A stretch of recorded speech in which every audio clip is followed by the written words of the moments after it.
సంగారెడ్డి జిల్లా తెల్లాపూర్లో TRS party Medak జిల్లా అభ్యర్థి వెంకట్రామరెడ్డికి మద్దతుగా నిర్వహించిన సభలో హరీష్ రావు మాట్లాడుతూ నిజమైన హిందూ ధర్మ పరిరక్షకుడు ఎన్నో ఆలయాలను పునరుద్ధరించిన వ్యక్తి కేసీఆర్ అని 10 ఏళ్ల కాలంలో దేవుణ్ణి ఎప్పుడు రాజకీయంగా వాడుకోలేదన్నారు.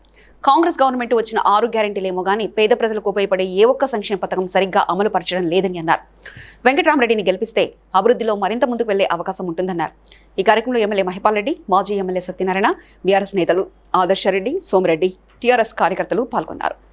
దేవుడు అనేవాడు మనసులో ఉంటాడు, భక్తి మనసులో ఉంటుంది, గుండెల్లో ఉంటుంది తప్ప రాజకీయాలకు వాడినటువంటి తత్వం కేసీఆర్ది కానీ బీఆర్ఎస్ది కాదు. నిజమైన హిందూ ధర్మ పరిరక్షకుడు కేసీఆర్. హిందూ ధర్మ వ్యాప్తి కోసం కేసీఆర్ గారు ఎంతగానో కృషి చేశారు. జీర్ణ దేవాలయాల పునరుద్ధరణ కోసం నైవేద్యాలు జరగాలని పెద్ద ఎత్తున నిధులిచ్చింది కేసీఆర్ గారు. అట్లా భగవంతుణ్ణి నిండు మనసుతో చేసినాడు కేసీఆర్. ముఖ్య అట్టిగా నన్ను ఎమ్మెల్యేగా గెలిపించినందుకు మీకు శిరస్సు వంచి నమస్కరించుకుంటూ ధన్యవాదాలు తెలియజేస్తా ఉన్నా. ఎందుకంటే ఈరోజు 6 నెలలు 4 నెలలు 5 నెలలు పడ్డట్టుంది. మనకు మెదక్ పార్లమెంట్ సభ్యునిగా మన మధ్యనకు పంపడం జరిగింది.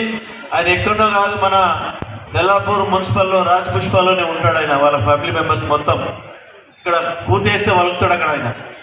కాబట్టి దయచేసి please like and share, subscribe to BCN Telugu News. Please like, share and subscribe to BCN Telugu News.